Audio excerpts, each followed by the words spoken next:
Sa karinderyang ito sa Villa Paz, Barangay Santa Teresita, Angeles City, hindi nagpaawat na magsabi ng hinaing sa CLTV News Team ang senior citizen na si Aida Kaligagan. Daig pa raw ni Lola Aida ang bagong panganak na may inaalaga ang sanggol dahil sa sobrang pagpupuyat. Yon ay dahil tila night shift ang supply ng tubig ng Prime Water Angeles Water District. Alas 3 ng madaling araw, gagamitin ko na ito. Pag alas 7, alas 8, wala na nun. Eh, di na napupuyat kayo. Oo. Paano kung hindi ka mapupuyat? Siyempre, magsasahod ka, oh. Meron kang timba.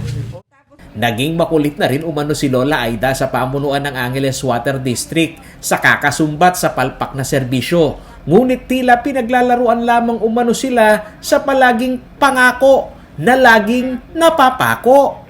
Madalas ako naging reklamo sa water district pag nagbabayad ako. Sinasabi ko sa kanila na ganyan ng tubig. Hindi lang naman ako lahat ng kapurok namin dito.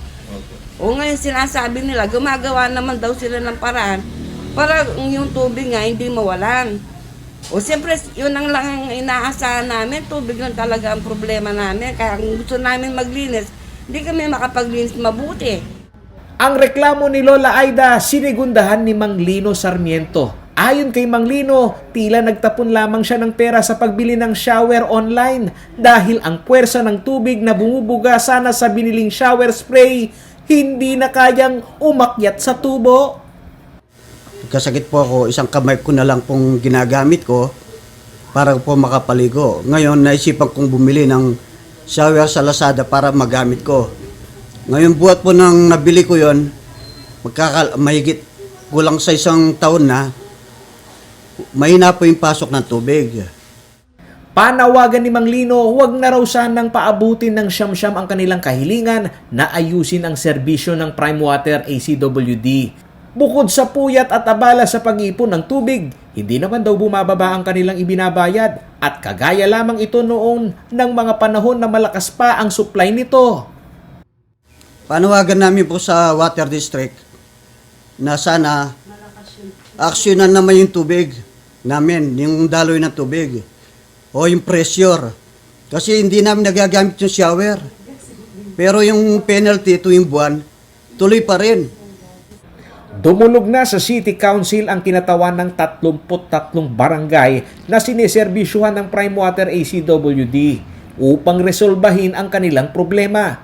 At nitong umaga ng Agis ng Hunyo, dininig ang reklamo ng mga homeowners. Kabilang sa hearing ang dalawang malaking water concessionaire ng lungsod, ang Teresa Waterworks Incorporated at Balibago Waterworks System Incorporated. Ayon kay City Councilor Alfie Bonifacio, hindi naging konkreto ang sagot ng Prime Water ACWD sa pagbigay ng timeline sa pagresolba ng mahinang supply at kalidad ng tubig na ibinibigay sa kanilang mga parokyano. Nagbibigay po sila ng mga timeline per barangay, no? Kasi sinasabi na for each barangay there is a concern.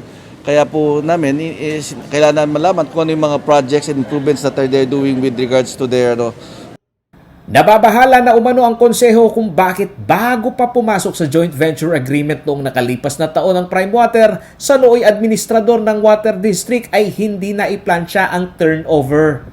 Lalo na ang business plan at estado ng pagpapatakbo ng mga substation nito sa kada komunidad. Kaso lang po ang mga question namin lagi sa kanila before the takeover, the JV with regards to Angeles City Water District, what did they do upon the inventory on how they have, kasi di ba bago pumasok, titignan mo anong sira ng papasukan mo per each barangay. And now we are questioning the JV itself.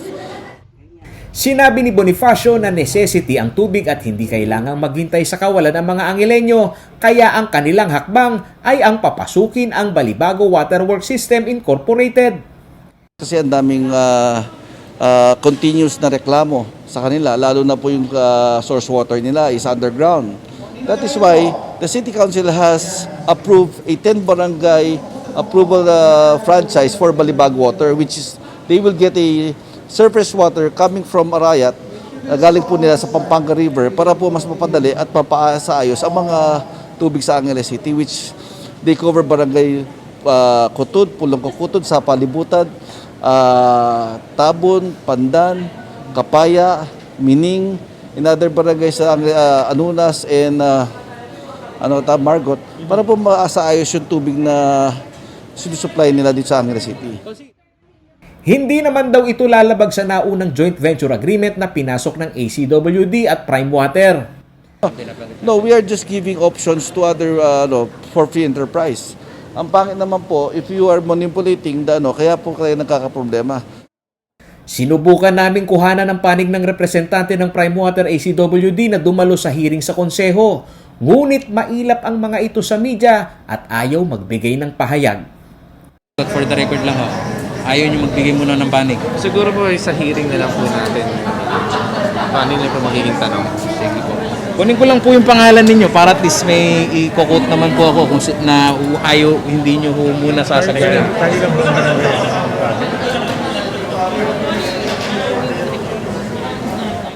Sinadya rin namin ang tanggapan ng mga ito sa Barangay Pampang sa Angeles City, ngunit ang abiso ay iwan na lamang umano namin ang numero at sila na lamang umano ang tatawag.